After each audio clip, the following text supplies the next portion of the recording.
All right. Sorry.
All right, guys. Good morning, good afternoon, good evening, depending on your time zone and where you're watching me from. Welcome back to my channel this morning. I hope you guys are all doing all right. I'm happy to see you guys again this morning.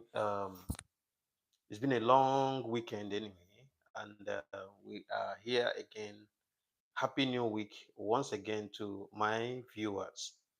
Please, if you're joining me for the first time here, please don't forget to subscribe to the channel, put on your notification bell, and as well subscribe to the channel.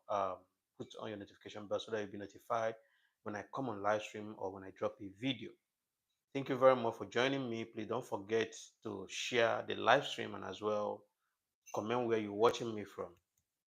Comment where you're watching me from. Let me give you a shout out. I have 10 minutes to give shout out here before I start my live stream. Do not forget, if you're joining me for the first time and you're asking what the channel is all about, first of all, read my bio. My channel is for justice, fairness, and the equity. I talk about politics and the state of politics in Africa, nothing more, nothing less. And also piece of advice to younger generation and sensitizing our people about the importance of holding leaders accountable, most importantly. I'm here, always here to lend my voice when it is needed and when it is necessary. There's no need for carrying placard, like I always say, carrying placard all around, protesting. But the social media platform is my powerful tool that I use to lend my voice and to protest for the betterment of Africa. I'm a true Pan-Africanist. I'm passionate about Africa and everything about Africa. It is inside me.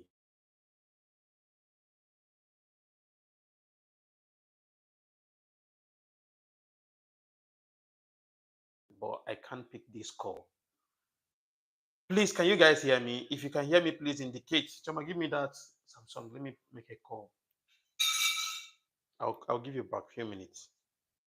Um, can you hear me? Can you guys hear me?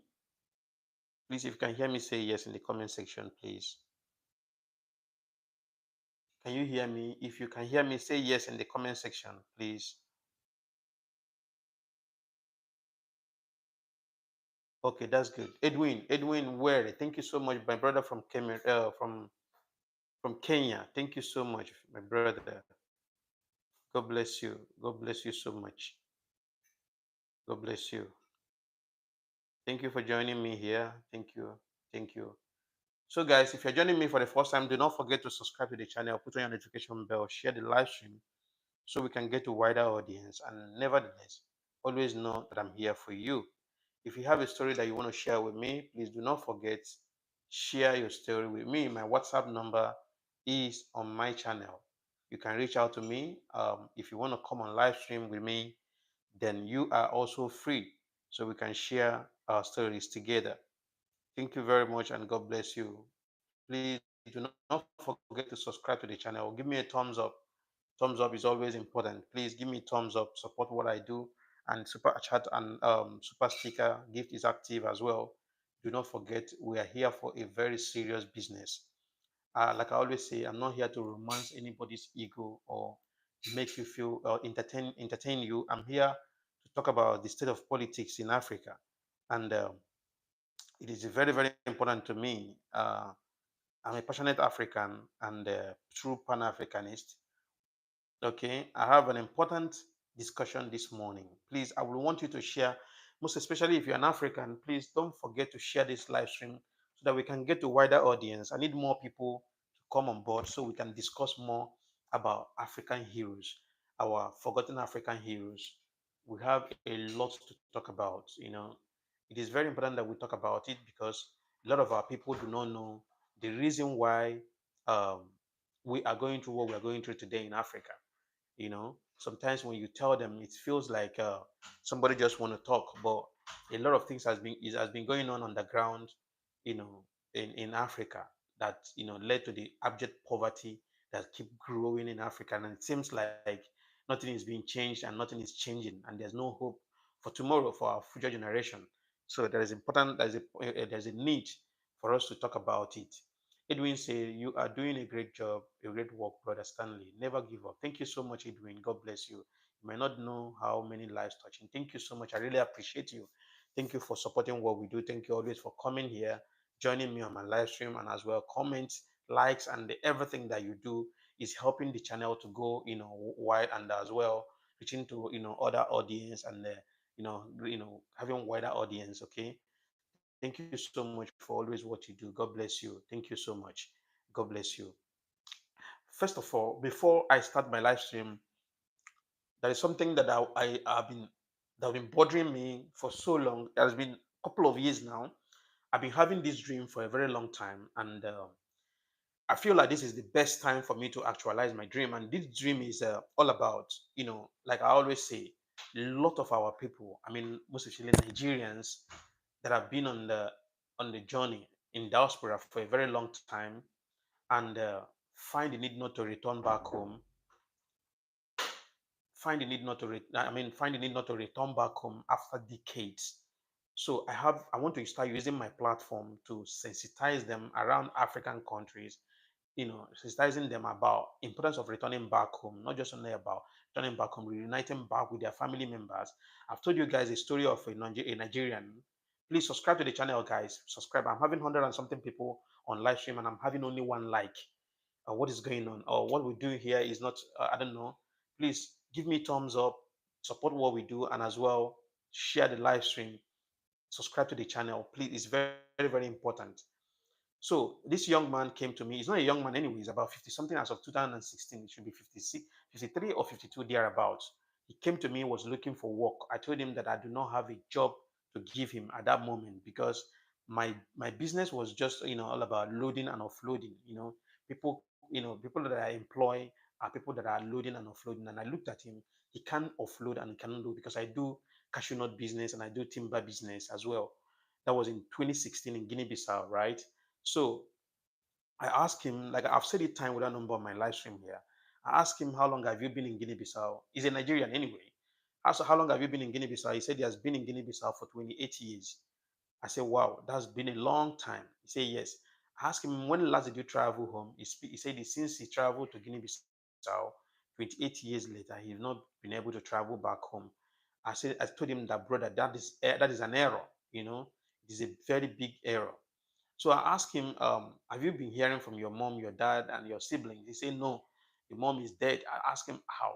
When did your mother die? He said 8 years when he came to Guinea-Bissau, he lost his mom. I asked him, did you go in for your mother's burial? He said, no. I asked him why. He said, because of money. I said, okay. And asked him, what about your dad? He said, the dad died before he came to Guinea-Bissau. I said, wow. I asked him, what about your siblings? He said, it's been a long time. He stopped communicating with the siblings. Now I asked him, what is the problem? He said, everything about Nigeria is money, money, money. Now I get to understand that societal pressure has played a very, very dangerous role in his life. I started, since it, I started, advising him, encouraging him, letting him know that, this life is not just about money, but when your people know that you are still alive, I mean, reuniting with them, be with them, let them know your predicament. It's very, very important. Don't lie. The problem that we have, most of our people have in diaspora, is that they tell the people back home lies. They're making the people back home feel like they have a lot. Meanwhile, they are suffering. They're going through a lot. Let your people back home know what is going on with you financially, not just only financially, mentally, emotionally, otherwise. Always make sure that you let your people back home know what you are going through. Do not portray and make them feel like as if you are so comfortable. If you make them feel like you are so comfortable and you are not communicating with them, they will start feeling like maybe you have made a lot of money and you abandon them. So always make sure that you tell the people the truth. Just like what is happening in Europe, most of our people living in Europe always act like as if everything is okay. Especially people living in UK, they act like as if everything is okay. People back home feels like people living in Europe and living in UK, they are having the best of their lives without knowing that a lot of them is going through, a lot of them are going through, trauma, and not just only trauma. So a lot of them are going through um what do they call it? Depression, and a lot of them are going through. In fact, I mean, like they knows very well that the life in UK is like paycheck. You eat from hand to mouth. Your salary at the end of the month, you use it to pay house rent, pay bills, and all the rest. At the end of the day, you might not be able to be keeping up to 500 or 400 pounds in a month. If you keep 500 or 400 pounds, you kept a lot of money already. So they are not letting people back home know what's going on. So it is always important. Let your people back home know what is going on with you. Know the state of your finances. Let them know that you are not rich. So these are the kind of societal pressure, the kind of role societal pressure played in this young man's life, and made him to forget about home, forget about his family, forget about his roots. For 28 years, he's not been able to travel back home. So I told him, my brother, what happened is that I don't have money to give you, but you can be coming to my office most of the time. I'll give you something. But sincerely speaking, you will find a way to travel back home. I asked him, are you married? He said, yes, he was married to a Guinean woman. And I asked him, do you have children? He said, I have 3 kids, one boy, one girl, one boy, 2 girls. I asked him, how old is your first child? He said 20 years. Wow, 20 years. He said, yes. I asked him, have you ever taken? I'm pretty sure that you've not taken them home yet. He said yes. They've not traveled home first yet for the first time. Now you can see and understand and feel with me the way we are scattered everywhere. We are lost generation. We are totally lost generation. We scattered everywhere, and at the end of the day, we don't even think of coming back home because we feel like when we come back home without money, people will start laughing at you and all the rest. Somebody said something. One blogger on Facebook said something yesterday. For me, if you see me on Facebook, I went to Facebook to go and read news. I'm not so much active on Facebook because you know why? I always feel like Facebook people are not serious.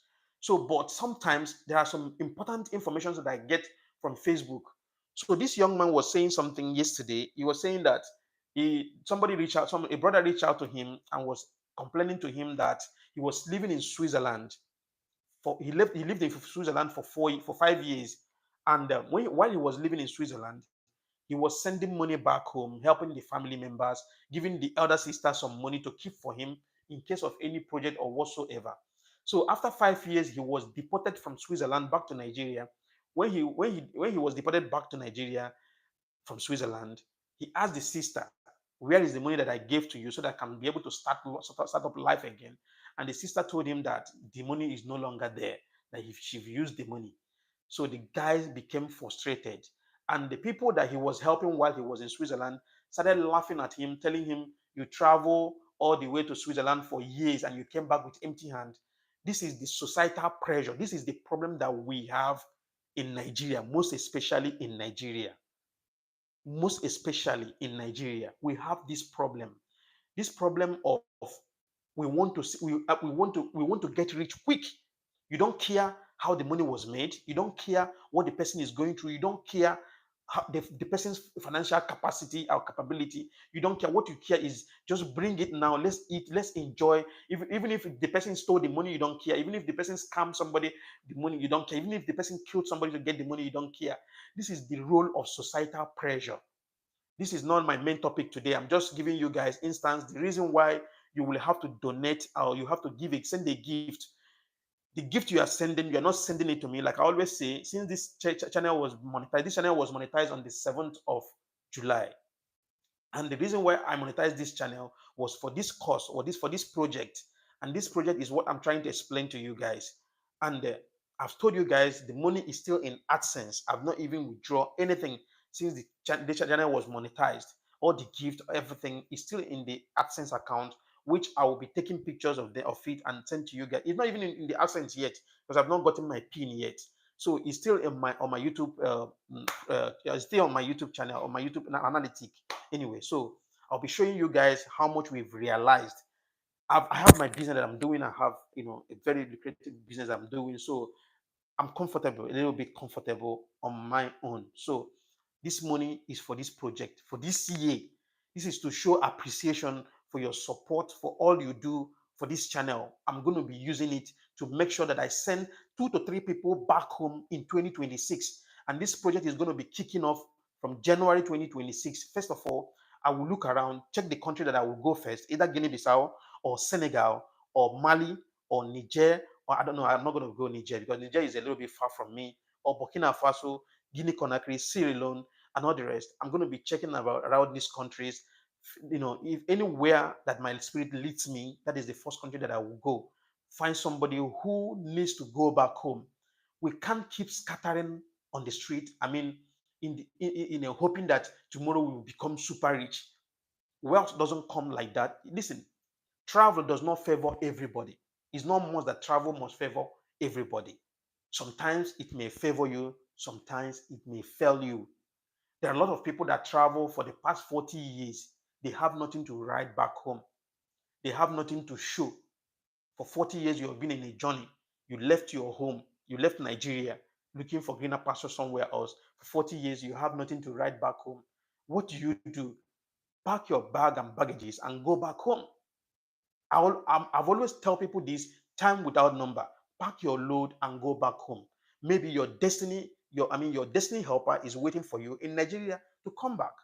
So it is very important, very, very important that you be so sensitive enough to understand that you do not belong here. Wherever you find yourself in Ghana, you find yourself in America, you find yourself in Europe, you find yourself in UK, wherever you find yourself, and you feel like the law of money or law of nature is not favoring you, prosperity is not fair to you wherever you find yourself, please try to change location or go back home. I've always said this time without number. So this young man, I told him, no, brother, you can't be in Guinea-Bissau. I mean, the poorest state in Nigeria is far more developed and more comfortable than Guinea-Bissau. I've been in Guinea-Bissau. I speak Creole. I speak Portuguese. I chop Portuguese. I don't speak Portuguese. I chop Portuguese. I chop Creole. If I speak Creole to you, you will swear that I'm not a Nigerian. So if I'm saying something, I'm saying with experience. So find that need to go back. I told him, brother, you have to find a way to go back home. Try to take your children back home. It's very important. We can't be disconnecting ourselves from our roots, for our family members. You don't hear from your family members. Your family members don't even know your whereabouts. You don't know how you are doing. I mean, how do you feel? How do you sleep and wake up? I can't stay a whole day without talking to my mom or my siblings. No, it's not possible. I left Nigeria 15 years ago. It's been 15 years that I left Nigeria. I can't stay a whole day even before WhatsApp came on board, even before communication became so easy like that. I can't stay a whole day without hearing from my family members, from either my siblings or from my mom. It's not possible. If I stay 2 days without hearing from them, it seems like something have left me. So this is how connected I am. This is how connected that I am. In fact, let me tell you a story. Me personally, my daughter, when my daughter was born, I saved my daughter's umbilical cord. I saved my daughter's umbilical cord. I refused not to bury my daughter's umbilical cord outside my country, outside my home. I saved my daughter's umbilical cord for 4 fucking good years. I saved it for 4 good years until the umbilical cord dried. Dry, so dry. It was 2023 that I took the umbilical cord home and I buried it in my compound. I buried it in my own compound. The same thing applicable to my son. My son was born last year. I took my son's umbilical cord home last year and buried it in my compound. So this is how passionate. Listen, if you're looking for somebody that I mean, I'm so passionate about my continent, about Africa. I don't fake it.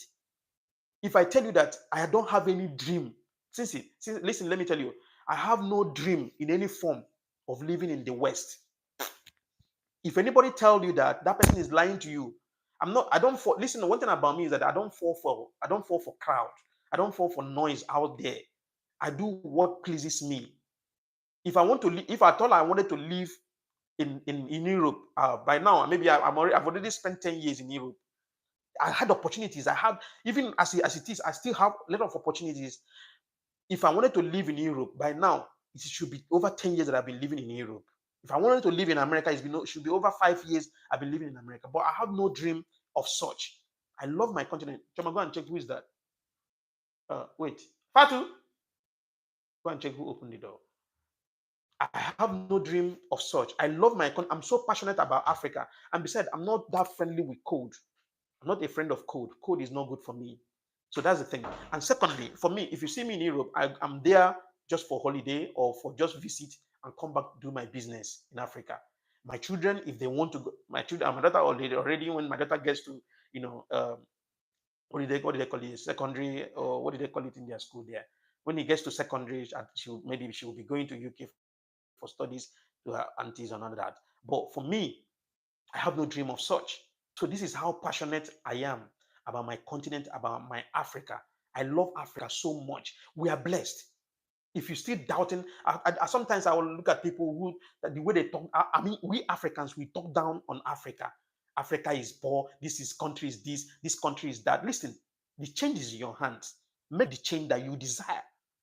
You have social media platforms. Social media platform is not all about showing how rich you are, how wealthy you are, the kind of car you are driving, the kind of luxury shoes you are wearing, the kind of houses you are building.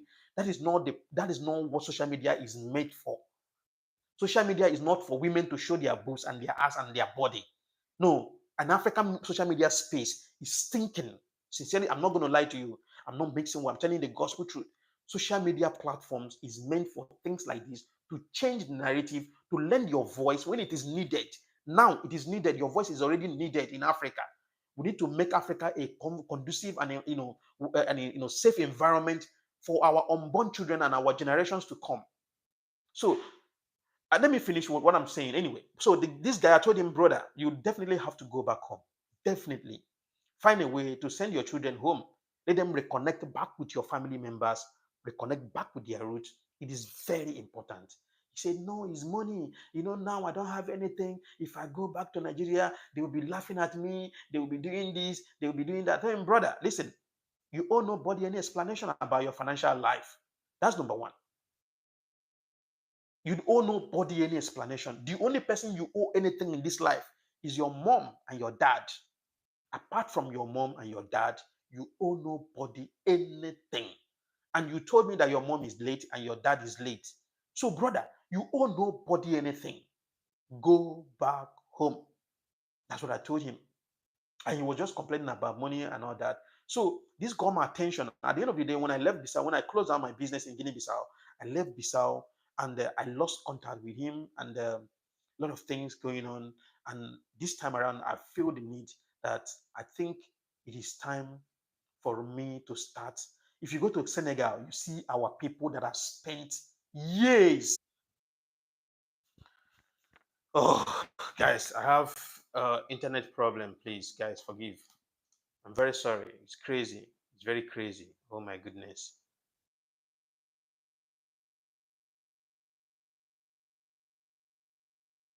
I'm sorry, guys. My internet got stopped. I don't know. I don't know. I'm sorry. I'm sorry. I'm sorry. I'm sorry, guys. Come back, guys. Oh, it's crazy. It's actually crazy for real. It's crazy.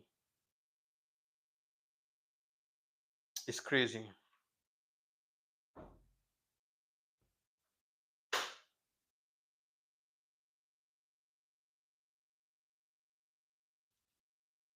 I'm sorry, guys. So, let me continue with what I'm saying. Internet got stopped. I don't know. I don't know. It's crazy. Most of the time, this is what I go through. This is what I go through with the internet.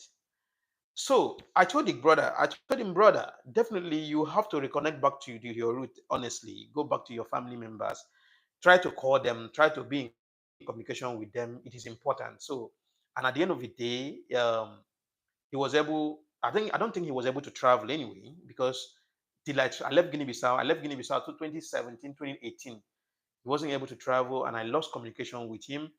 So the young man story triggered me, and I wouldn't call him a young man because he was 50 something as of then. He was, I think, 52 or 53 as of then. So you can imagine since 2018 till now, 2016 till now, it should be around 60 something, right? It should be 60 something years. That's a long time ago. It should be 2016 to now is 9 years. So the guy should be around that 50, 61 years. He's an old man. It's not just only him. If you come to Gambia where I live, you see a lot of people. I mean, old men that have spent 40 years in the Gambia and they are still living here, Nigerians. And I keep wondering, bro, what I've said it time with now. I've told my wife, listen, Choma, you are distracting my live stream. Close that door now. What is it?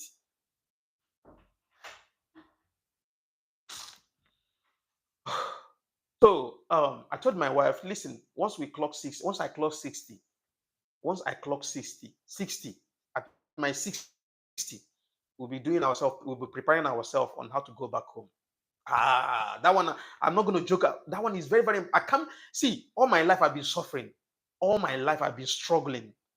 I started struggling when I was 7 years. I started struggling when I was 7 years. I've been struggling all my life.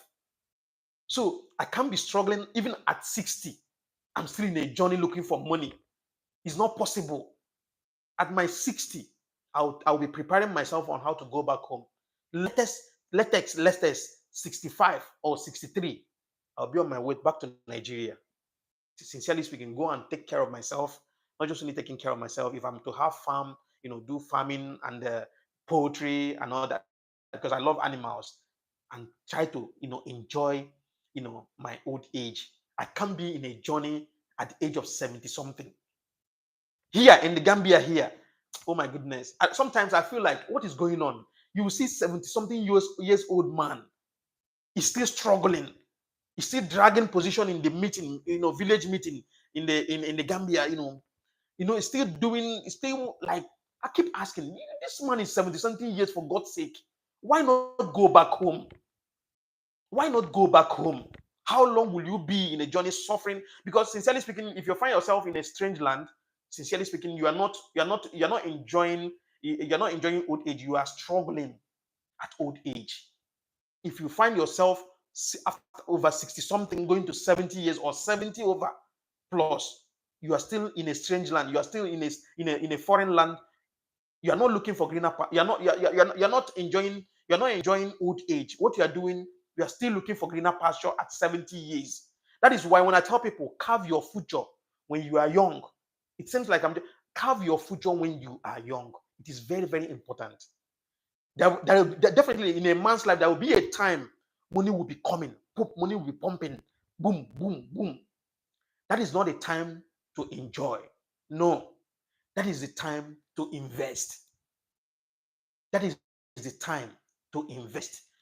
At your youthful age, when the money is coming, things are going well, things are falling in pleasant places for you. That is not the time. I mean, if you are still 20 something, 30 something, 40 something, even 50, when that money is coming, that is not the time to enjoy. That is not the time to relax. That is not the time to settle. That is not the time to start buga. That is the time to invest. So that at 60, you'll be able to hold on to something that will help you, that will make you to have the confidence, say, no, I'm going back home. Let me go back home. Let me go and relax myself. I've suffered enough. I've struggled enough. Let me go and enjoy the fruit of my labor. If you are a Nigerian, if you're an African and you are still in a strange land at 70, sincerely speaking, something is wrong with you. I'm sorry. Something is wrong with you. Your children at 70, at least your children should be old enough to take care of themselves. They should even be, be comfortable on their own already. So why will you be still struggling in a strange land? Why not go back home? I've told people time without number. Why we left home is to feed home and make home proud. We are Africans. We are not Westerners. We have culture. Our culture is to make home proud. That is our culture. Our culture is that's one thing they used to say in my adage. There's an adage in my language that says onye aka pụtara ya odie nna ọ diokpara gburu nna. I don't know if you understand that point, that adage, right? If you are comfortable enough and your father is dead, if you are comfortable enough more than the elderly son, you can lend your help and bury your father, because it's not the elder son that killed the father. That is an adage. So sincerely speaking, I keep trying to fathom out why people will be in a strange land, even at the age of 70 something years. They are not looking for greener pasture. So I told this man that, brother, sincerely speaking, you will definitely have to go home. So that's all how I ended up with him. I don't know his whereabouts now. I don't know if he's still in Guinea-Bissau or he's gone back home. I lost communication with him. So this man's story touched me and made me to understand that there is a need for us to start sensitizing our people that are in diaspora, that to always make sure that they reconnect back with their roots, to their roots, and also go back home at older age. Enjoy your old age at home. You understand? So that is the reason why the channel is being monetized, and we're going to make sure that I'm going to make sure that we actualize this dream in 2026. Even if it is 2 or 3 people that we are able to send back home, I will feel fulfilled and I'll feel blessed. Sincerely, I'll feel blessed. I'll feel blessed. So that is how it is. 1 minute, guys, please.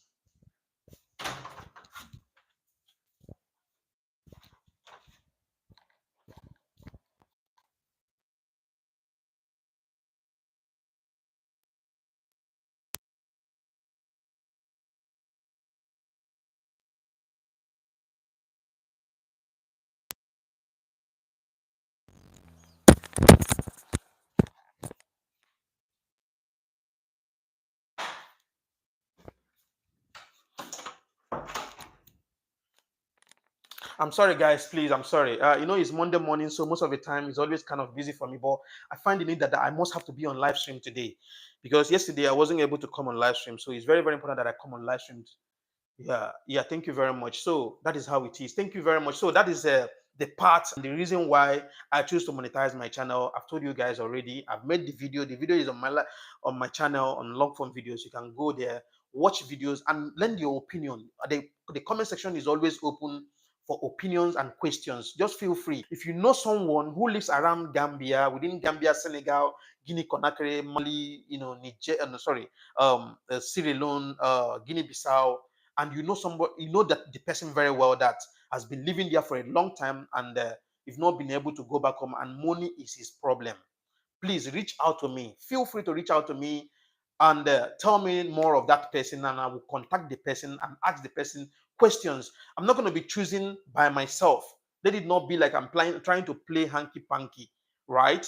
I want to make it open and make it transparent, so that people will get to understand that what we are doing here is not just we're not doing tribalistic thing. We're not doing anything tribalistic, right? I'm just trying to be, realistic and be open, transparent, so that everybody will get to understand what we are doing and what is my intention. Okay, we'll be doing live stream, to let people know what's going on, and as well we'll be doing documentary of everything, and making sure that when we are sending somebody back home, we will have somebody at the airport waiting for that person to receive the person and make sure that the person reunite back with their family members.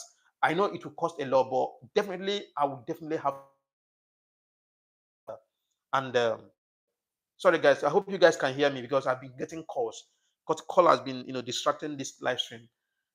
So it's very important. So that's that's not the main topic for today. The main topic is, you can see it on the caption there.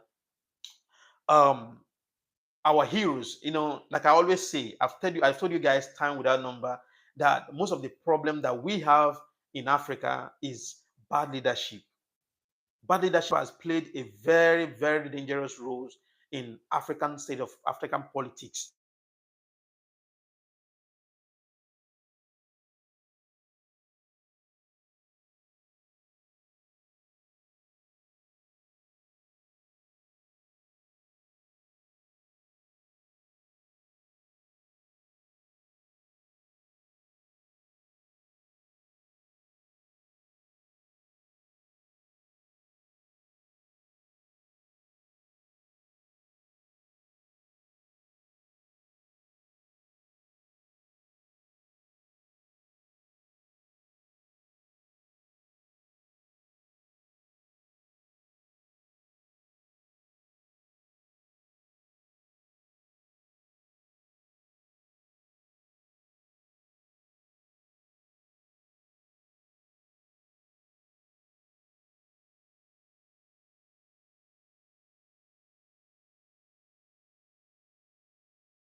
Can you hear me? Can you hear me, please? Can you hear me? Can you hear me? If you can hear me, say yes, please. Can you hear me? Okay, good. Good. Thank you very much.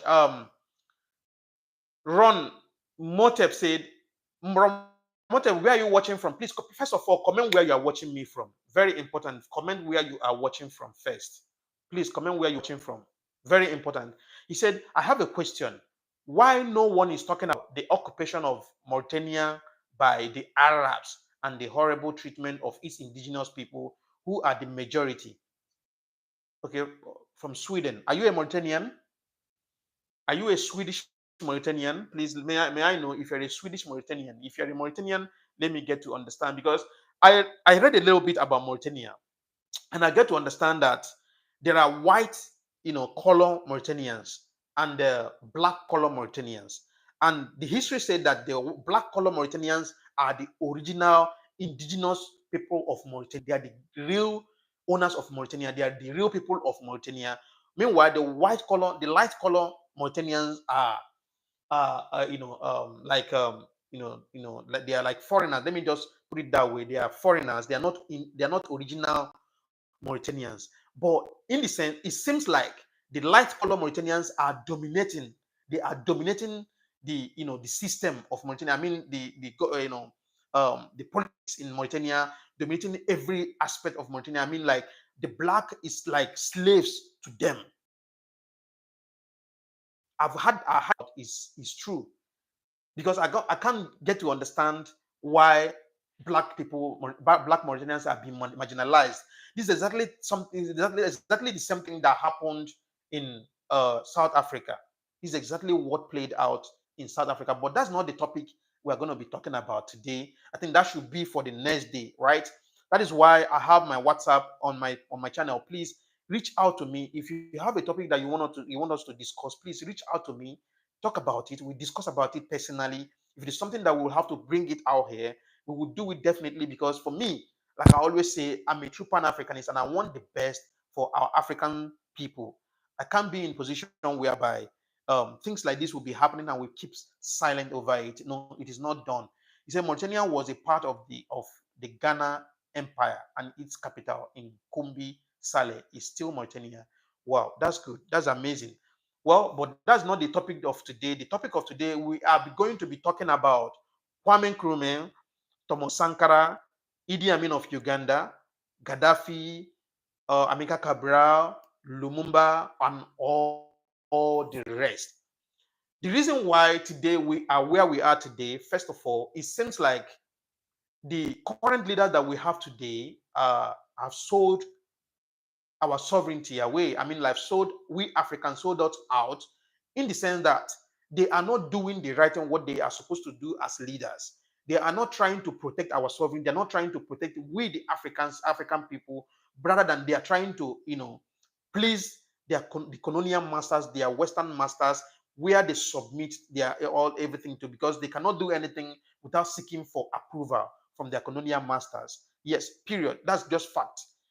African politicians cannot do anything without submitting to their colonial masters. That is why colonial masters, embrace them so much, love them so much, to the extent that, because why, they are submissive to them.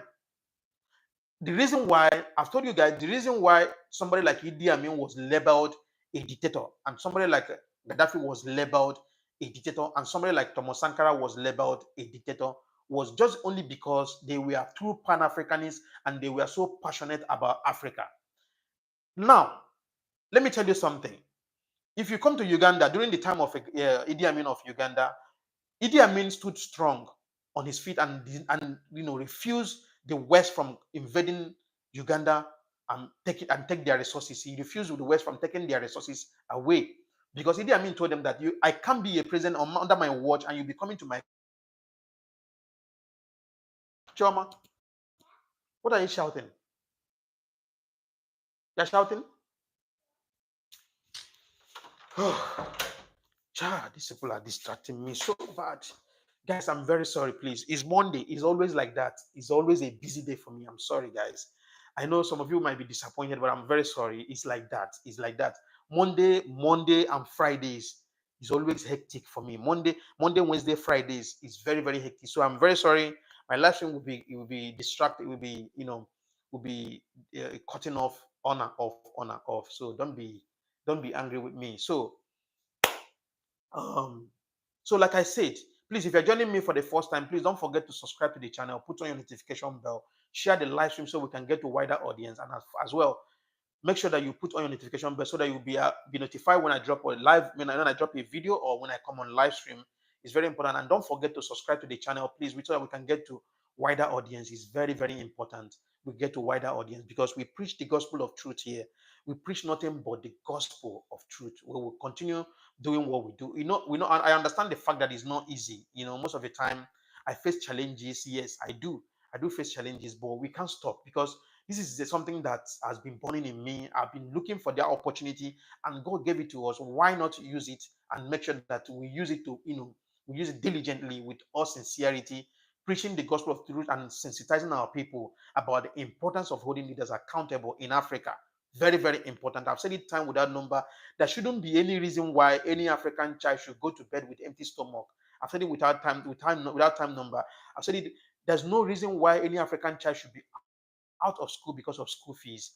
There shouldn't be any reason why any African youth should be jumping to the Mediterranean Sea to cross to Europe for greener pasture. There is no reason, because why? We have everything that is available, every resources that is available to build Africa and make Africa a conducive and well conducive environment for the citizens to live and enjoy. So I've said it time without number. So the reason why people like Gaddafi was being labeled as a dictator was just only because they resisted the Westerners from invading their country, taking their resources and be giving them percentage, just like what happened in Burkina Faso. You can agree with me that during the time of before Ibrahim Traore came on board, Burkina Faso Burkina Faso was only getting 20% of their resources.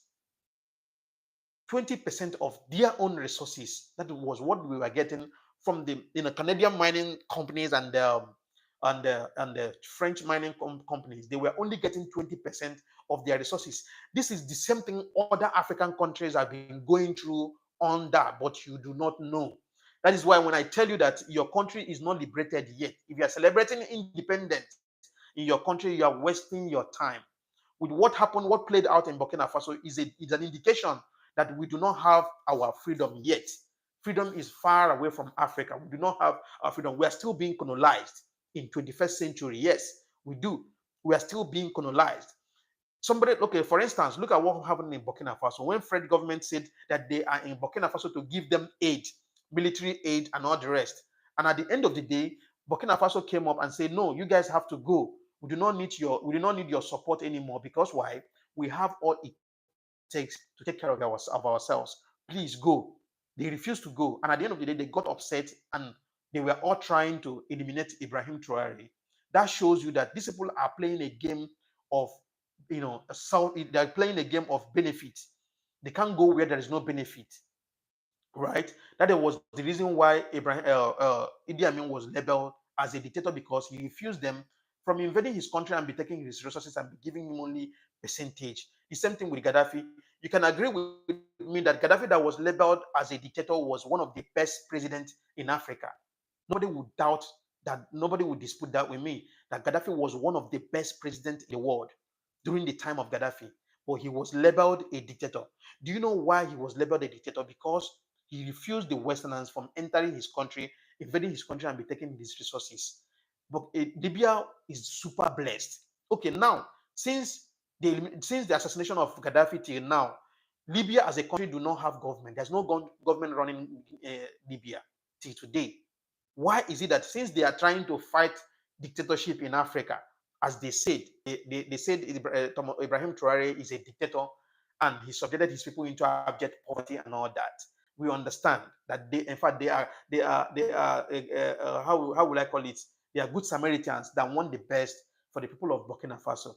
Now, the person that they labeled a dictator is the one reforming the system and making sure that dividends of democracy goes across the board, across every single citizen of Burkina Faso will enjoy the dividends of democracy. The dividends of democracy we are talking about is even access road, good access road, constant electricity, good pipe-borne water, quality education, and quality healthcare services. That's the only thing that we're asking for. We're not asking too much, and secure lives and properties.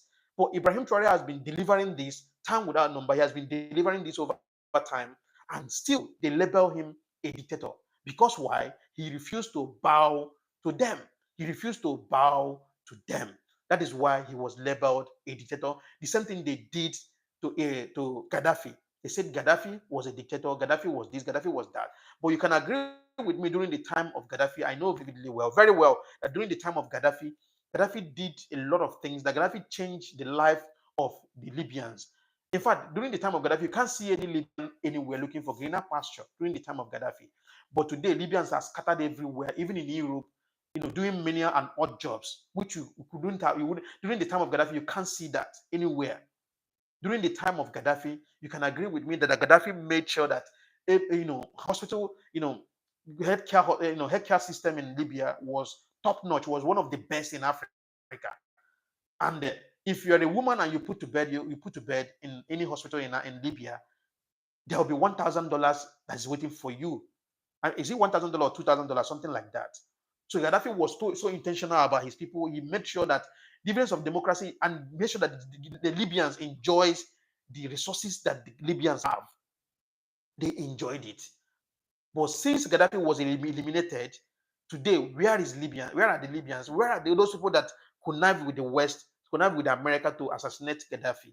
This is what the same thing, the same game that they wanted to play with Ibrahim Traore. They wanted to eliminate him. They wanted to incite that propaganda, making people believe that Ibrahim Traore is a dictator, without knowing that this is not the time of Gaddafi, because we are in 21st century where technology is taking place in everything. We have social media platforms. This is not those days where you can just come out and sell lies on the radio station and TV station. People will believe. This is the time we have social media platforms where we will know the real truth, not just what radio stations tells us or what television stations tells us. Because you already know, I've said it time without number here, that the media houses in Africa has been compromised. Yeah, fact. The media houses in Africa, they are on payroll by these Westerners and these Western puppets they call leaders in Africa. That is why they can't put out the news that will not suit the convenience of their paymasters. They will only put out the news that will suit the convenience of their paymasters and make them feel good.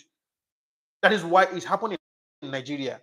In fact, all the media houses in Nigeria, all from A to Z, from NTA to Channels TV to Arise TV. Okay, let me put Arise TV by the side. Arise TV seems like it's exceptional. But Channels TV, NTA, TVC, all the rest, they are all compromised. You know why? Sometime last month, is it last month or June? I think it was June. Over 200 people were killed in Benue State. Over 200 Nigerian citizens were killed in cold blood in Benue State by so-called Fulani headsmen. And I keep wondering why Nigerian government have not been able to declare these Fulani headsmen are terrorists. They're still hiding under the cover of herdsmen. Now, 200 people were killed in cold blood for 48 hours. 28 hours passed, 48 hours passed. There was no single press statement from Nigerian government. There was no single press statement from the state government, which is Benue State government. And mind you, the Benue State governor is a reverend father, is a pastor, is a reverend father. That is to tell you that if you are touching religion or tribalism in politics in Africa, you are part of the problem. Because, to be sincerely speaking with you, religious leaders in Nigeria and in Africa, they are corrupt. They are even corrupt more than even the politicians themselves. For 48 hours, they were, Choma, okay, don't go outside though. Okay, I'm sorry guys, I'm with my daughter today. She's disturbing me today. So there was no press statement from the government, from the federal government, from the state government. There was no from the police, from the from the military. There was no press statement for 48 hours. Now, after 48 hours, it took only one single man, one patriotic citizen of Nigeria. I call him very dark man, Martin Vincent Osei. He was the one that went to Benue State when he had the news. He went to Benue State because he has a very large platform. He went to Benue State and made a video and showed us where, oh my goodness, where over 10 children were being burnt alive. 10 Nigerian kids were burnt alive by these Fulani herdsmen. He showed us where hundreds of Nigerians were being massacred in numbers. He showed us properties that were being destroyed by these Fulani herdsmen. He showed us everything and put it on his platform. He went viral. And people started talking. That is when government picked interest of coming out to come and say something. That is when the state government had the infantry to come and say something. That is when the police had the infantry to decide to go to the location where the incident happened. That is when the military had the infantry to go to the location where this incident happened. If there was nothing like very dark man in Nigerian social media space, you wouldn't hear that 200 Nigerians and over 10 children were burnt alive in Benue State. This is the state of politics in Nigeria that we are going through today. Fatu, okay, that we are going through today. That is the kind of government that Nigerians inherited. Very wicked government. Government that does not even care about their citizens. What they care is what they gain, their own personal gain, their selfish gain. They will be sitting there and be telling you, Nigerians, you must have to work. Go and work. Don't complain. Go and work. Now, let me ask you, did you create any job opportunity for these people that you are asking to go and work? Nigerians are one of the most hardworking people on earth. Nigerians, they are one of the most hardworking people on earth. Most intelligent people that you can think of, they are Nigerians. If you go to America today, some of the best doctors you can find in America, they are Nigerians. And these doctors were not raised in America. Some of them schooled in Nigeria and then traveled to America. The best doctors you can find in Nigeria, the best professionals, best doctors, best teachers, best lawyers you can find in America, UK, Canada, they are Nigerians. And these are not Nigerians that were born in those countries. They were Nigerians that were born in Nigeria and raised in Nigeria. That is to tell you how intelligent, how hardworking Nigerians are. So why not the government do what they were supposed to do by creating job opportunity and making sure that the citizens will be able to enjoy safe environment, that Nigerians can easily travel to anywhere at any time without being killed by so-called Fulani herdsmen. This is how Nigerians were being killed in Benue State, over 200. Not just only in Benue State, it happened in Plateau State. There was mass burial of 100 and something Nigerians in Plateau. Since till today, no arrests have been made in Nigeria. No arrests have been made on these cases. No arrest, no prosecution. Nobody has been sentenced to jail. That is to tell you how dangerous your life is as a Nigerian living in Nigeria. This is one of the reasons why when our people travel out of Nigeria, they find it difficult to come back home. Most times, I will not blame them for not returning back home, but you can't just because of what is going on and you abandon your roots, abandon where you are coming from. This is one of the reasons why most of our people finds it difficult to return back home. Listen, if you come to America, if you come to UK today, if you come to America today, like Europe, you will see Nigerians that have been living in those countries for 40 years. They even got married there. They born their children. Their children are all adult. Their children are all grown, but have never visited Nigeria, not even once. Because of what? Because of the insecurity in Nigeria. Insecurity is playing a very big, dangerous role in the lives of the Nigerians in diaspora. Not just only Nigerians, let me just generalize it, Africans in diaspora. Insecurity, lack of good governance. All they care is themselves. All of them, all these Nigerian politicians, all these African politicians from A to Z. Check. None of their children are living in their countries. None. America is their safe haven. America, UK, and Canada is their safe haven. That is where they push their children to go and have a better life. Meanwhile, they are busy in Nigeria playing politics with the lives of the citizens. And they will come back to tell you, you don't need to travel to America. Nigeria, we have everything. Bro, Nigeria, we do not have everything. There's no job opportunity. Somebody will go study for over 6 years. Despite, the ASU strike and everything, would even make a course of 4 years, become 6 years or 7 years. You spend 7 years in the university, come out with BSc. When you come out, you don't have any job opportunity. There's no job opportunity for you. You'll be carrying files up and down, looking for menial job and petty job that you'll be doing with BSc certificate. And you'll be crying for insecurity, complaining of insecurity. Let's kill them. They are destroying this and the insecurity everywhere, this and that. Let's kill them. Now, you know how to tackle the insecurity. Tackling the insecurity is not by deploying military cantonment or military forces into the southeast or into the northeast or north central or southwest or whatsoever. It's not about deploying military personnel. It's about creating job opportunity. Bible even said it that an idle man is devil's workshop. When a youth is jobless, what comes to his mind, whatever that comes to his mind is what he do to make money, whether it's good or bad.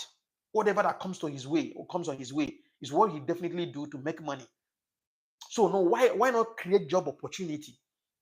Create a safe environment. Build constant electricity. Because Nigerians are so industrial. Nigerians are so industrious to the extent that if there is a constant electricity in Nigeria, they can easily be self-employed.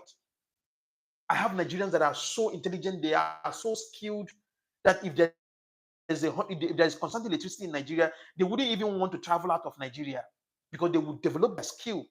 Because we have the market, we have the human resources. Whatever you put out there in Nigeria will definitely sell. Nigerians are so intelligent. Okay, now if you think you cannot create job opportunity for Nigerians, can you please give us constant electricity where we can be able to have constant electricity? So Nigerians can be able to use that electricity to create job for themselves. And you are complaining of insecurity. How do you tackle insecurity? How many will you even kill? Unless you wipe out the whole youth in Nigeria, that is the only way you can be able to, build a safe environment. But as long as the youth are still alive and there's no job opportunity for them, there will definitely be insecurity. Create job opportunity and safe environment for them. If you think that you cannot be able to create job opportunity for them, then give them constant electricity so that they can create job for themselves. Somebody own a hotel, 20 rooms hotel.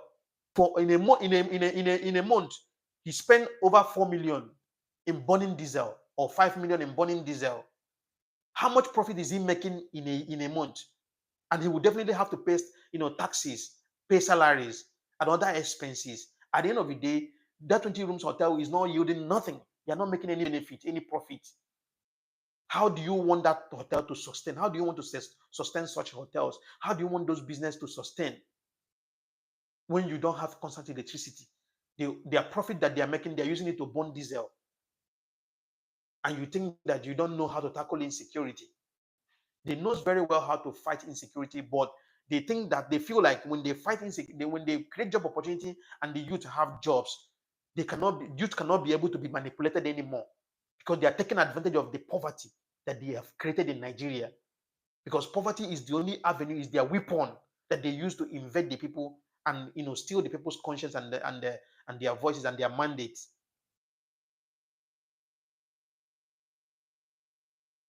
Conte said, bro, if you are running away, who will stay there to force the government to fix the problem? Maybe you just came in, you did not understand, you just come in, you did not understand the context of my message. What I'm saying, I'm not saying everybody should run away. No, that's not what I'm saying.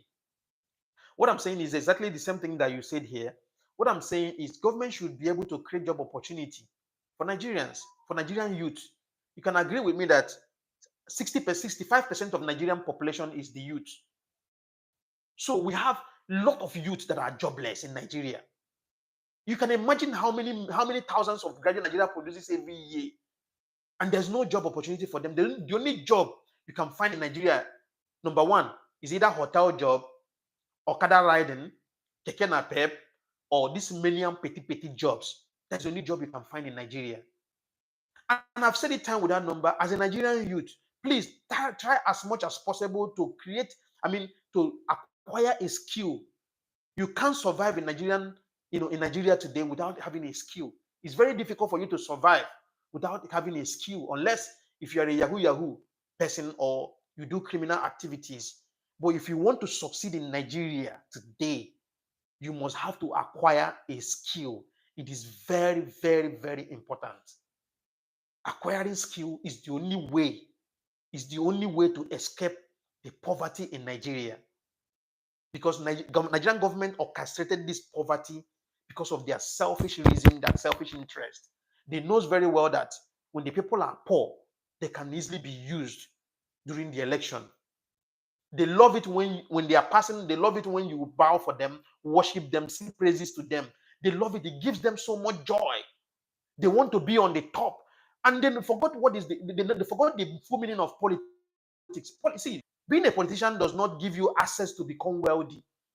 But in Nigerian space today, becoming a politician, in fact, an average Nigerian always think that to become a politician is an access to become so much wealthy, to become so wealthy, because they knows very well that politicians in Nigeria are corrupt. They are corrupt.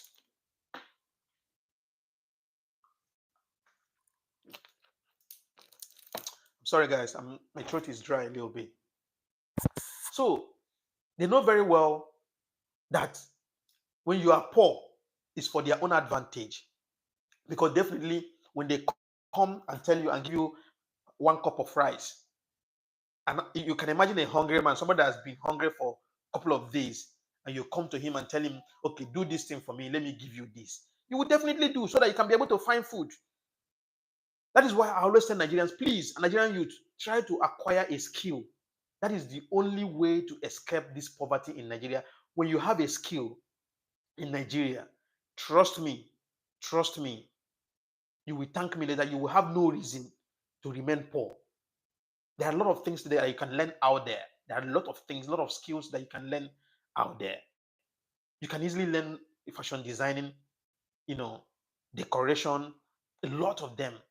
Shoemaking. Shoemaking now have been digitalized. People are using it now to make a lot of money.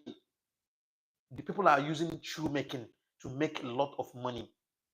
Tailoring, people are using to make a lot of money. Welding, those things are lucrative skills that you can use to become so wealthy. Even to the extent, if you travel out of Nigeria to the western world, you can still use it and become wealthy. Skill is very, very lucrative. Let's escape this wickedness that these guys have meted on us because of their own selfish interest. Sincerely speaking. So, guys, it's Monday and I have a lot to do this morning. So, I'll be dropping off here. I will stop you guys. I'll stop here, and the remaining one will be in the evening time. Please do not forget, subscribe to the channel, put on your notification bell, and as well, Make sure that you join me in the evening by 8:30 p.m. That's 9:30 p.m. Nigerian time. 9:30 p.m. Nigerian time. Please don't forget, come on live stream so we can discuss more about our continent, not just only our continent, about the state of politics in Africa, and how we can be able to move forward and lend our voices. Thank you very much for joining me here, and God bless you. Please, if you have a question, please don't forget, ask your questions. Go to my long form videos. I dropped videos yesterday night, yesterday afternoon. Yes, please go and watch the videos and comment your opinion. I talk about a lot. I talked about a lot of things, So don't forget to join me this evening by 9:30 p.m. Nigerian time. Let's discuss more about the state of politics in Nigeria. Thank you so much, and God bless you. Thank you. So if you're joining me for the first time, don't forget to subscribe. If you're joining me for the first time, don't forget to put on notification button so that you can be able to be notified when I come on live stream and when I drop a video. And don't forget to share the live stream. Thank you very much, guys. See you guys in the next one, and God bless you. Bye bye. Bye.